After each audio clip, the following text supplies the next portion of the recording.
2024년 3월 25일입니다. 어제 요즘 잠을 잘 못 자고 그래서 피곤하긴 한데 그래도 오늘 비가 온다고 하네요. 비 조심하시고 좀 이따가 이제 근홍 녹화하러 가기 전에 잠깐 방송 하나 올리고 가려고 합니다. 책도 지금 빨리 써야 될 제가 너무 게으른 것 같아요.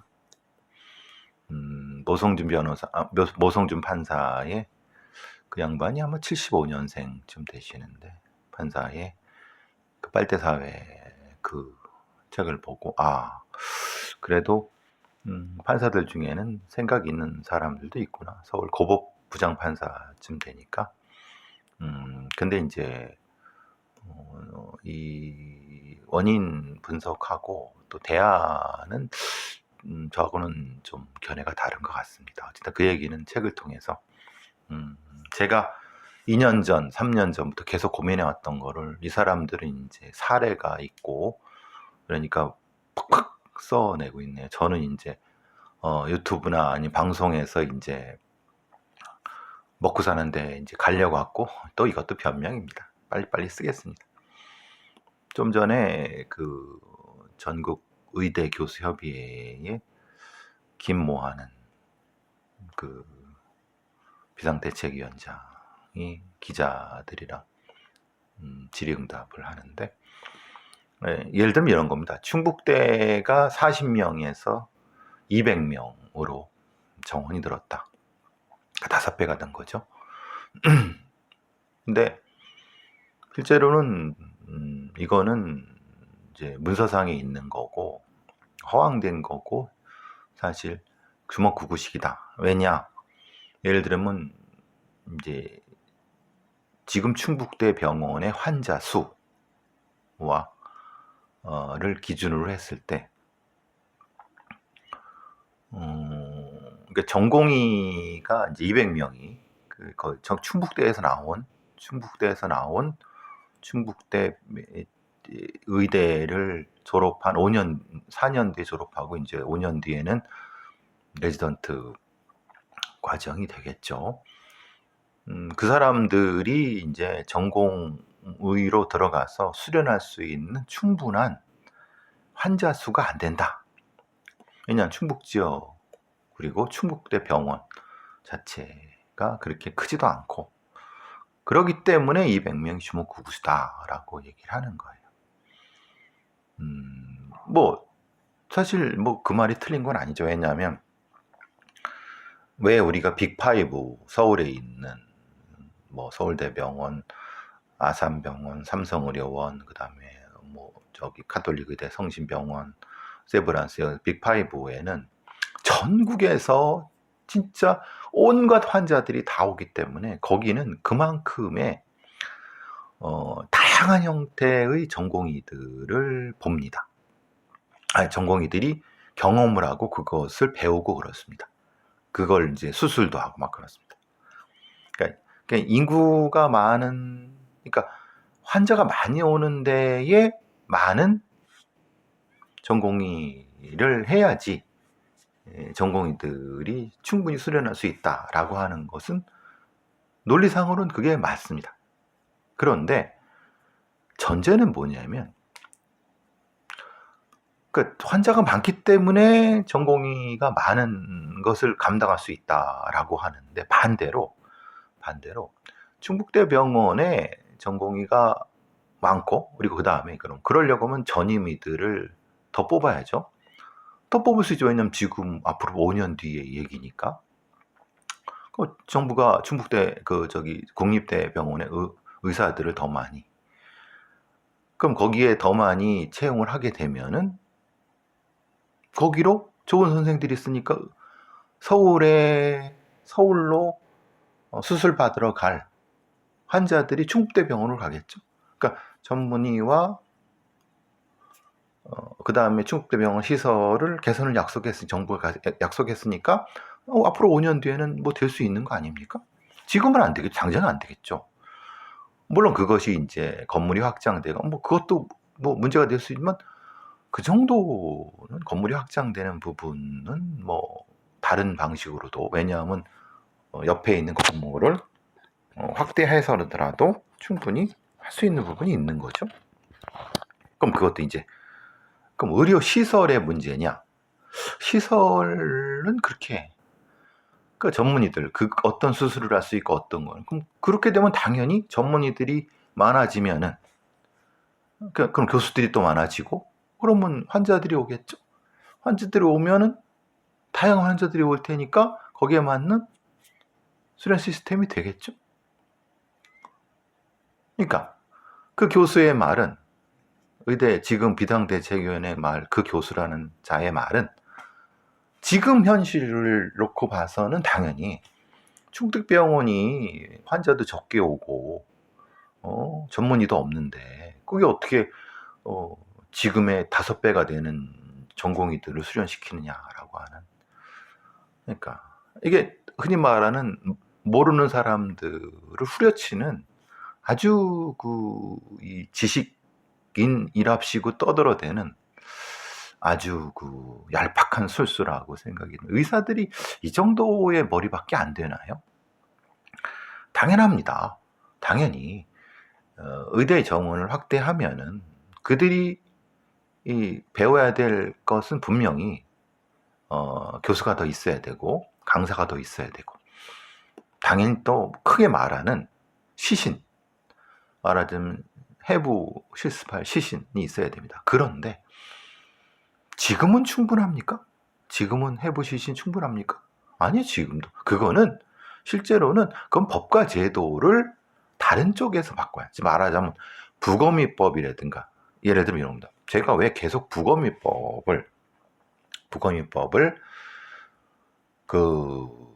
이제 제정해야 되라고 계속 하냐면, 실제로 국가수에서는 하루에도 수십 건씩 부검이 되고 있어요. 그러면 그 부검을 법적으로 하면서 해부 실습할 수 있는 부분으로 일부는 할 수 있습니다. 이거 보면서도 할 수 있고, 그건 뭐 실제로 하는 건 다른 문제지만, 그러니까 이렇게 제도를 조금만 바꾸면은, 즉 말하자면 지금의 의사들이 그 기득권 때문에 가지고 있는 걸 조금만 놓고 법제도에서 부검의법을 만들어서 그 일부는 해부 실습 부분에 있어 할 수 있다 라는 쪽으로 하면은 충분히 그 부분도 해결할 수 있습니다. 왜냐하면 전국 5대, 6대의 국가수 지부가 있으니까. 그러면 또 하나, 이런 얘기를 해요. 아니, 교수들을 그렇게 쉽게 뽑을 수 있느냐? 이런 거죠. 이게 웃기는 겁니다. 지들만 교수입니까? 사실 지들이 채용됐지만은, 지들만큼 실력이 있지만은 펠로우 하고 있는, 병원에서 펠로우 하고 있는 전임 강사, 임상 강사 검사는 많습니다.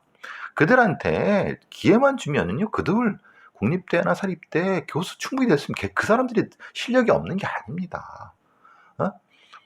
이런 거죠. 의대 교수는 대단히 실력이 있고, 그 밑에 있는 그 펠로우 임상 강사들은 그보다 실력이 확 떨어지고, 이런 얘기라는 거죠. 웃기는 소리입니다. 이게 너무나도 LHC에 쩌든 저런 자들이 큰 문제인 거예요. 아닙니다. 그 차이는 크게 나지 않습니다. 물론 의사가 돼갖고, 그러니까 의대 교수가 돼서 여러 수술을 경험하고 하게 되면 당연히 10년, 20년 차 교수들은 당연히 실습률가 높아가니까 실력이 뛰어나겠죠. 그런데 거의 초임 교수랑 임상 강사와 펠로우는 큰 차이가 나지 않습니다. 어차피 그들이 다 어떻습니까? 의대 교수를 지원하고 떨어진 사람들이니까 그들의 일부를 채용한다는 거예요. 물론 이렇게 되면 초기에는 분명히 약간 실력이 좀 떨어질 수 있는 사람이 있어도, 아니죠. 그러면 오히려 외국에서 우리나라에 자리가 없어갖고 외국에 교수하는 사람들이 한국에 들어올 수 있죠. 그리고 또 하나, 외국인 교수들도, 아니, 외국인 교수 충분합니다. 왜냐면 외국인 교수 한국말 못한다고 해서, 아니, 의술이 무슨, 그러니까 이게 한번 해보면 다양한 형태의 임상 교수들이라든가 아니면 이 기초 교수들을 채용할 수 있어요. 물론 초기에는 문제가 있을 겁니다. 그건 이제 넘어가고, 그러면 다시 말씀드린 그런 과정에 차차차 늘어가고 5년 뒤에는 당연히 충북대 병원이 임상 전임이라든가 전문이라든가 아니면 임상 강사들이 확충이 되고 서서히, 그럼 당연히 환자들이 앞으로 지금부터 5년 사이에 환자들이 모일 거고, 그럼 그때쯤 되면서 당연히 전공의들이, 물론 초기에는 분명히 그 많은 그 전공의들을 수용 못할 수 있습니다. 그러면은 과도기적으로 생각해 보시면은 일부는 빅5 병원에 파견 같은 거 보내도 되는 거 아닙니까? 그러니까 얘들 의대 교수들의 이 대가리 속에는 뭐라 하면은 도제식, 내 새끼 밑에는 내 새끼의 전공의만 딱딱하고 이런 거예요. 그러니까 의대 시스템이 표준화가 안 돼 있다는 거예요. 의대 교육이라는 것이. 제가 늘 범죄 수사라든가 아니면 범죄 관련된 이 엘리트들이, 한국의 엘리트들이 참 골 때리는 새끼들이 많다는 게, 자기께 최고라고 생각하고 자기 어떤 그 기술이란 거를 표준화시켜서 내가 아니더라도 충분히 할 수 있게끔 시스템화 시키는 거예요. 왜냐? 그거에 아주 인색해요. 아주 인색해. 그러니까 다시 말씀드리면 충북대가 5년 뒤에 전공의를 지금보다 5배를 감당 못한다. 그렇지만 2배나 3배는 감당할 겁니다. 그 중에 한 50명 정도는 50명 정도는 빅5에 파견. 지금 사실 빅5의 전공의들이 머리 터지고 힘들고 70 몇 시간 해갖고 막 지금 죽어난다고 하잖아요. 아니 그럼 당연히 그렇게 특정한 형태의 임상예가 있을 때, 예? 임상예가 있을 때 당연히 여기 뭐 청주에서 서울이 뭐 몇 시간, 뭐 며칠 거리입니까? 1시간이 왔다 갔다 하는데 이번에 임상예가 있는데 수술에 참가하시죠, 쪽에? 그렇게 할 수도 있고. 그러니까 충분히 시스템을 바꾸고 자기네들의 기득권을 줄임으로써 충분히 이 전공의 수련 체제 자체를 바꿀 수가 있거든요. 그러니까 그게 싫은 겁니다. 자신들의 어떤 가지고 있는 기득권이, 이 교수들의 기득권이 싫고, 그거 싫으니까 지금의 전공의 수련 시스템 자체를 바꾸기도 싫어하는 거고, 지금은 생각해 보시면 수련이 말은 전공의도 죽이는 시스템이 아닙니까? 걔들한테 인건비 다 빼먹고 엄청난 노동을 시키고 수술도 시키고 입원 환자씩 다 하면서, 그게 수련이야. 그거 통과해야지 보드 딸 수 있어. 그래야지 내네들 자격을 주고, 이런 약탈적인 형태의 수련 시스템이라는 거, 이 의대 교수놈들이 저지랄을 하니까 저 꼬락서니가 나는데, 그거를 바꿀 생각, 그게 의료개혁이에요. 그러니까 얘네들 머릿속에는 자기네 시스템이 최고고, 그걸 바꿀, 충북대 날고 그러면 경북대 아니면 뭐 지방에 국립대 몇 개 있습니다. 많이 올라가는데, 그런 데는 실제로는 이렇게 전문의를 좀 많이 해주고 환자를 모을 수 있는 다양한, 이거 환자가 적고 임상야가 적으면 빅5라도 이런 데나 아니면 미국이나 다른 데에 파견 보내서 전공의 수련시키면 되죠. 전공의 수련이 뭡니까? 전공의 수련이 그 병원에 어떤 환자 보는 시스템을 익숙하게 하는 게 전공의 수련입니까? 아니면은 어떤 그 다양한 형태의 환자 사례, 임상 사례를 수술을 하거나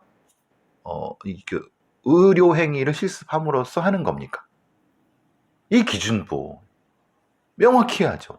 충분히 할 수 있다니까. 제가 그래서 늘 대한민국의 경찰들은, 검찰 수사관들, 얘네들 수사관 학교가 없다.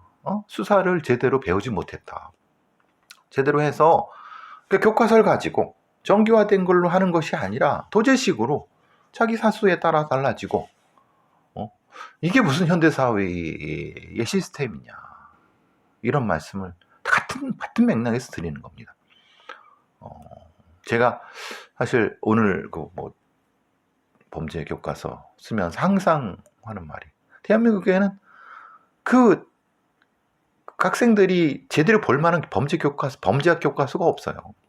다 다 번역한 것들, 다 짜집기 한 것들, 그냥 쪽팔리지도 않는 거죠. 범죄학 떠들고 다니는 경찰학에서 범죄학 가르치는 애들 쪽팔리는 거죠. 외국 교과서 번역하고 우리나라의 어떤 시스템이라든가 아니면 범죄라 이런 것들에 대한 거는 알지도 못하고 제대로 해보지도 않은 애들이고 그냥 엉망진창이에요. 그리고 그런데 범죄학이라고 일합시고 하는 거예요. 범죄심도 마찬가지예요. 거기는 그건 어디서 나오냐? 한국의 범죄에서 범죄학이 추출이 돼야 되는 거죠. 한국의 범죄를 볼 수가 없는데, 그렇죠? 한국의 범죄를 볼 수가 없으니까 그럼 한국의 범죄를 통해서 한국의 범죄학을 아주 뼈저리게 느끼는 겁니다. 그러니까 하다못해 모성준 같은 그런 판사는 왜 이게 수사가 안 되느냐 정도, 그리고 이 정도를 보지 실제로 범죄 내용을 못 봅니다. 그러니까 이걸 어떻게 다뤄야 될지를 몰라요. 엉뚱한 소리는 하되는 거죠. 검사 출신도 마찬가지입니다. 지가 뭘 했지만은 사실 이게 보면은 좀 이상해. 이번 의료 파업을 보면서 오히려 거꾸로 저는 빨리 범죄학 교과서 써야 되겠다라는 생각을 해요. 무엇인가 시스템의 표준이라든가 이런 것들이 없으니까 이게 흔히 말하는 자기가 아는 게 큰 기득권이 돼서 그것을 가지고 뭘 하려고 후려치고 무엇인가 자신의 기득권을 평생 유지하려고 하는 시스템, 이거는 옳지 않습니다. 그리고 좀 전에 의대 교수협의회의 비상대 비위원장이 한 말은 매우 부적절하고 그건 진짜 기득권의 쩔은 엘리트 꼰대의 얘기라고 밖에 봅니다. 밖에 판단할 수가 없습니다. 그러니까 뭡니까? 의대 정원 확대하지 말라는 거잖아요. 그러니까 의대 정원 확대 좋아요. 의대 정원 확대 안 할 수 있어요. 그러면은 지금에 있는 문제는 어떻게 해결할 것인가? 니들이 대안을 내봐라. 지금 이제 의료 수가의 문제 그런 거 해결할 수 있다고 하잖아요. 근데 어쨌든 절대적으로 적지 않은 전문가들이 의대 의사 수가 적다고 하는 거는 적지 않은 사람이 동의하는 거예요. 그럼 자기네들만 옳다고 생각하지 말고 의사가 아닌 사람들의 의견도 좀 들어줘야죠. 지들만 옳아요? 꼴값을 떠는 거죠. 의사들만 옳습니까? 세상의 의사들이 우리나라의 최고입니까? 말 같지도 않은 소리입니다. 좀 전에 저는 그나마 전국 의대 교수들의 어떤 합리적인 얘기를 들을 줄 알았는데 지금 저 얘기를 충북대 병원에 대한 전공의 수련 얘기를 듣고 깜짝 놀랐습니다.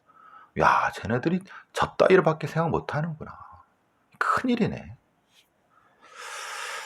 언제든지 저하고 저는 별거 아니지만 저한테 토론을 요구하시면 언제든지 토론을 하겠습니다.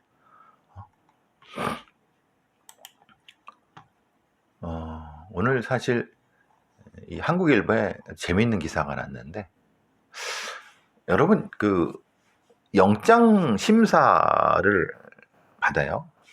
구속영장 심사를 받은데 받고 나서 구속영장 심사가 좀 길 수도 있고 두세 시간일 수도 있고 네다섯 시간일 수도 있고 근데 실제로 그 안에서 막 치열하게 하는 경우는 드물지만 그래도 요즘 많이 변호사들이 좀 제대로 된 애들이 치고받고 하더라고요. 그리고 나서 이제 영장 심사를 받은 사람이 어디로 갑니까? 구치소로 갑니다. 물론 경찰의 구속영장을 받은 경우는 어디입니까? 경찰 유치장으로 갑니다. 그건 문제가 안 됩니다. 왜냐하면 그 경우는 대부분 살인범이라든가 지금 상당히 위험한 상태에서 긴급 체포를 한 경우이기 때문에 실제로는 일단 유치장에 있고 대부분의 경우는 큰 문제가 아니면은 구속영장이 나옵니다. 그건 문제가 아니에요. 이미 입감돼 있는 상태, 그러니까 경찰 유치장에 들어가 있는 상태니까. 그런데 이제 검찰입니다. 검찰의 구속영장을 할 때는 구치소에 가서 수의 같은 걸 입고 대기합니다. 거기서 영장 발부됐습니다. 그러면 거기서 바로 입감되는 거고, 안 됐으면 그러면 다시 옷 갈아입고 나오는 겁니다. 그 여러분 많이 보셨죠? 서울구치소에 나오는 거. 옛날에는 어땠을까요? 옛날에는 실제로는 이제 경찰과 검찰이 경찰을 수사 지휘를 했기 때문에 이 모든 거를 다 경찰이 알아서 했습니다.